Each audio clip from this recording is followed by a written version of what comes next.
Hello. Welcome back ulit sa ating YouTube channel. So ngayon nandito tayo sa may Sabana, dito sa may Barangay Molino, Naik, Cavite.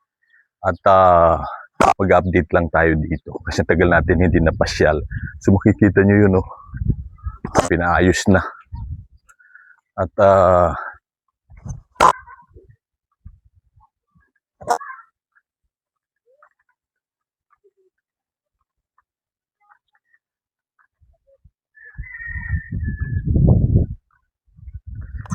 maambon din kahit pa paano sumisikat ang araw. Papaayos na rin.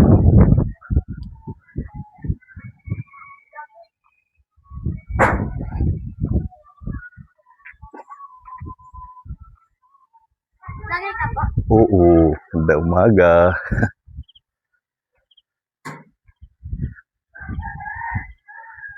Okay, dito.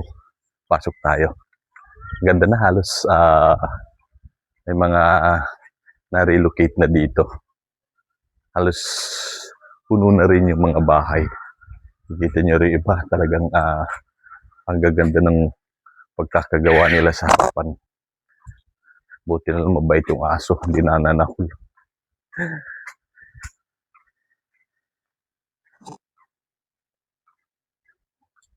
Kasi ba talaga may inspire ka din eh. Kasi talagang bonggang-bongga yung pagkakagawa nila. Ito bakante pa. Sayang. Ito, hindi pa pinatapos pero ayan na, oh. Tapos ito rin sa kabila, oh. Talagang tinirahan na pati rin dito sa kabila. Aso.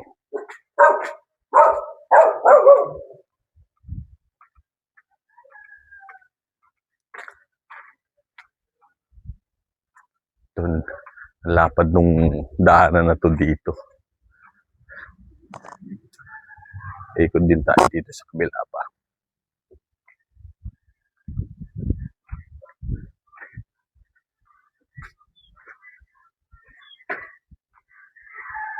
Buti na lang mabait yung aso, hindi tayo tumatakbo lang siya. So ito, tinirahan na rin siguro to kahit hindi pa tapos. At ito, marami namang mga gawa na dito na mga bakante pa din. Well, halos napupuno na rin yung mga bahay. Parang aliwalas dito sa daan na to.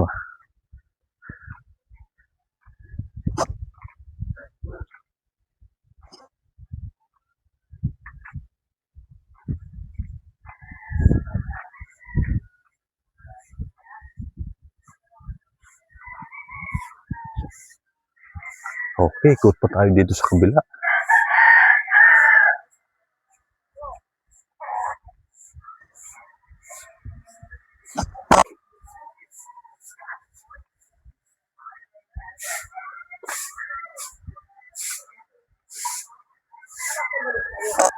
Dito na tayo. Ito na yung parang dulo na ng Sabana. Actually, mayroong South Sabana. Ayun yung tatlong palapag na pabahay ng gobyerno sa may Muson ba yun? Malapit lang sa highway yun. So dito, ayan, nangyayari. Minsan binabandalize din yung ano. Dito halos puno na eh.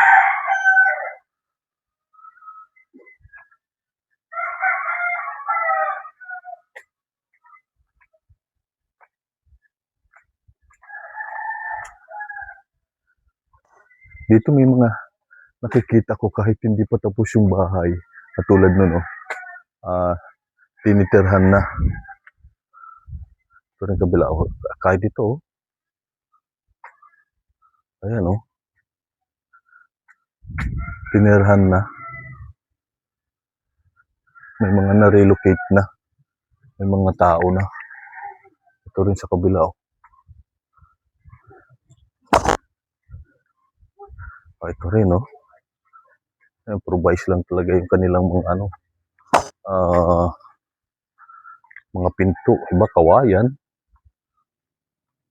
Ganun talaga.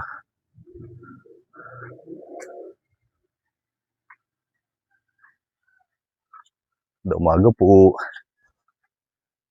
Ito dito halos puno na.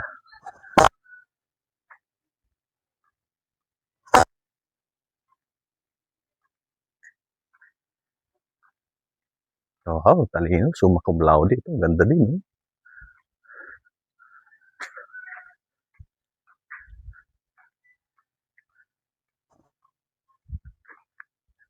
Marami tayong bahay na nakikita na kahit hindi pa tapos, ayan tinitirhan na ng mga beneficiary.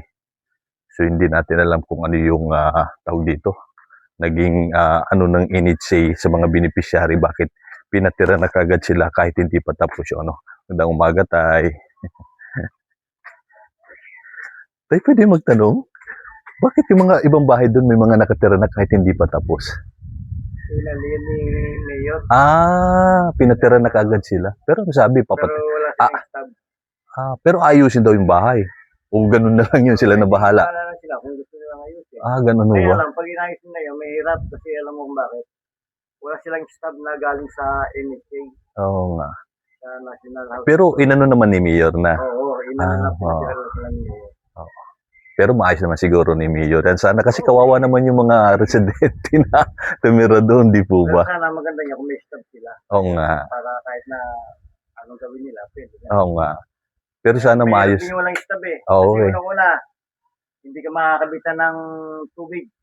Oo. Kasi wala kang may papakitang Oo.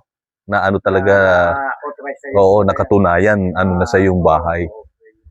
Oo, no? Oo nga, tapos yung kuryente din. Hindi, kuryente, Okay lang. Kasi Oo. magka-submitter ka. Ako, tuloy ko. Oo, sa meter, oo, okay lang yan. Pero yung sa Meralco ba? Oo, simural ko, hindi rin. Ayun, oo. Pero parang ang hirap din naman sitwasyon nila, no? Pinatira nila. Sana mas maayos, no? Mas maging Yung maayos. galing sa mga Sambukana, sa Oo, yung sa tabing dagat, no? dagat, Kasi yung sa mga vlog niya, napanood ko na parang on the spot, lilipat niya na kasi mukhang delikado na talaga yung nila. So sana maayos, no? Tara, dapat. Sana nagkaroon sila ng stab. Oo, ayusin, no? Tapos, ayusin naman yung bahay. Oo, ayusin naman yung bahay na binigay doon. Kasi iba, talagang siyempre, improvise lang, kawayan lang, yung mga pinto. Oo, no? Kaya, kawawa naman yung mga residente. Para sa akin lang, ang tayo pang bakante, ba tayo ipamigay na ipamigay? Ayun na nga ho. Diba? Kaya tayo yung nangangailangan ng Oo, Tsaka, natitingga din lang ang bahay. Nabubulok na lang. Oo, Katulad doon, parang iba, ginawa lang mga... Kawawa naman mga tao. Oo, para mas maging maayos sana yung tirahan, no? Kaya, tsaka yun din, di ba, nilipat na sila, sana ayusin din, no? Kasi parang, patirang kita dyan, bahala ka na dyan. Ganun na nga lang mangyayari. Oo, no? Ay, hirap. Sana ayusin naman para kahit pa paano mas maging komportable yung pagtira yung ng mga Kasi talaga walang bintana. Yung iba, nag-improvise lang, nilagyan lang mga gres. Oo, no? Yung security din nila, mahirap. Kasi anytime, parang pwedeng merong papasok sa kanila. Lalo kung kasarapan ng tulog. Sige tay, salamat sa pakikipagkwentuhan sa inyo. So, ayun. Ito rin sa kabila. Yung base nga kay tatay, parang sila yung mga residente ng Naik na nasa danger zone area. Like sa mga coastal area. Kasi yun, pagka masama talaga panahon, delikado. So, inirelocate na kaagad sila doon. Pero sana, natin ayusin naman yung bahay. Lagyan ng bintana, lagyan ng mas maayos na pinto. Pero mga residente, parang sila na yung sana magkaroon ng formal na tawag dito. Ayun din dito. Ay, kala ko may residente na ginawa pa lang, parang sampayan lang. Kung may nakalagay, meron na pong may-ari.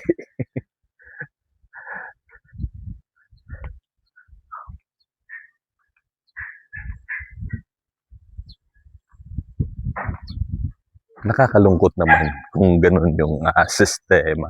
Pero sana mas the best ayusin naman sana.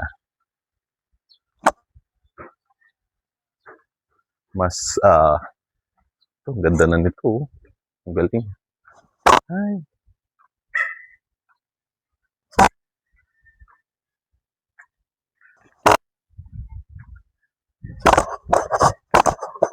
Ito rin, halos madami na rin dito.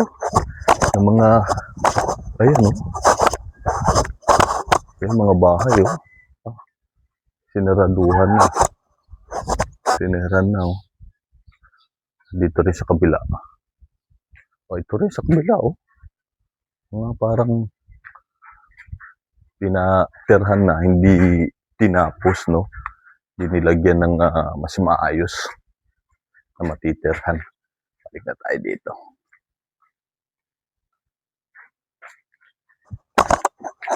Basta pinalipat na lang. Kakalungkot naman yung mga ganap, no? So, kahit sabihin na nating urgent, sana, no? Huwag dito. Ayusin pa rin yung bahay. Kahit nandoon yung mga beneficiary,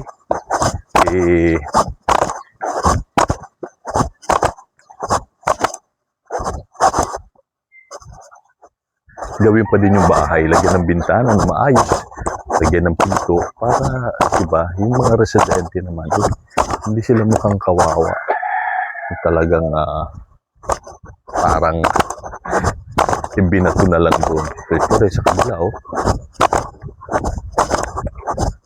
Tinara lang, kaya talaga, yung merong pampagawa, pampa-improvise, pansamantala, mapapagawa nila paano yung lahat talaga. Well, yun lang yung nakakalungkot na katotohanan. Pero ano lang natin, diyan ayusin yung bahay kahit nandoon na yung mga residente para meron silang mas maayos talaga na matitirhan. Hindi yung ganun lang, tinagpi-tagpi. Dami na dito. Ito, isang facilities na pwedeng itayo dito kung ano magiging plano nila. Okay, dito. Pasok tayo dito. Gusto ko din lang dito sa itong daanan na ito eh. Talagang ang lapad eh.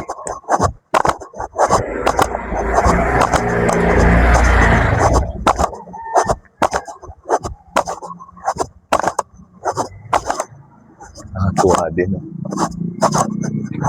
ganda na, mga kabahayan. Nanggaling na ba tayo dito? Parang, like, oo nga.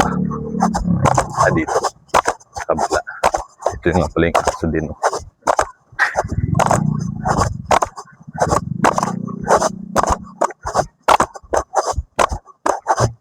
Ay, unggoy. Bakit?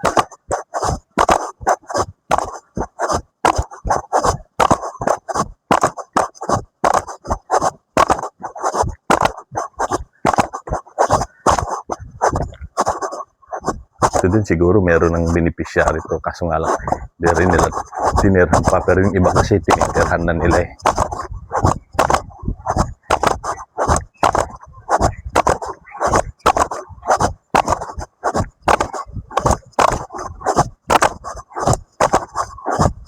So yun din.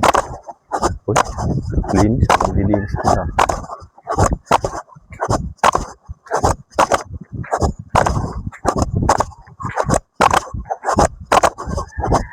Halos meron na lahat.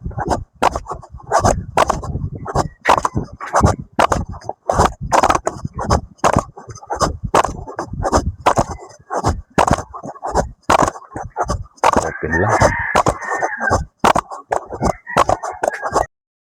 Okay, so yun yung update natin dito sa Sabana. So, ayun, minsan kasi nadaan tayo dito. Curious lang ako doon dahil nga merong mga ibang bahay. Kahit hindi pa tapos siya, walang bintana, walang pinto. May mga residente na, may mga nakatira na. So yun, nakatanong tayo kay tatay na isa sa beneficiary sa pabahay dito sa may Sabana. Ayun nga, parang sila yung mga taga-naik na nasa danger zone area, sa mga coastal area. So, delikado na yung kanilang tawag dito, pagtira doon sa coastal area ng naik. Kasi nga pagka masamang panahon, siyempre malakas alon. Talagang hindi na safe para sa kanila. At yung iba nga, nasisira nga yung bahay kasi mas prone sila sa malakas na hangin tapos sa mga malalaking alon. So inilipat sila doon sa mga bahay kahit hindi pa tapos. So sana ayusin, lagyan ng bintana, no? Lagyan ng ayos na pinto. Tapos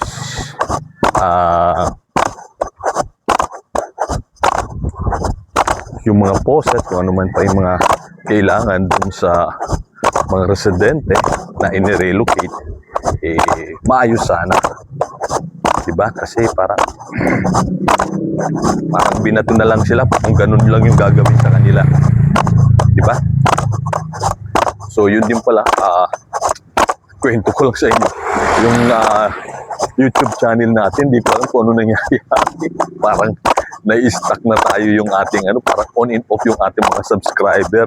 Pakikita natin nagdadagdag tapos nagbabawas. Ganun na lang nangyayari. Parang dagdag bawas, ano na ba nangyayari? That's me. Minsan, may inspire ka dahil nadadagdag. Minsan, makikita mo na lang. Tawag dito.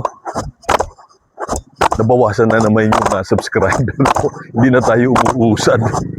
Just me, ano ba nangyayari YouTube? Doon sa aking subscribers, aking channel. Bakit ganun yung on and off yung mga subscriber? Okay? So yun lang. Minsan may inspire ka, minsan parang tatambarin ka kasi ganun nangyayari sa channel mo. On and off yung mga subscriber na walang nagkakaroon.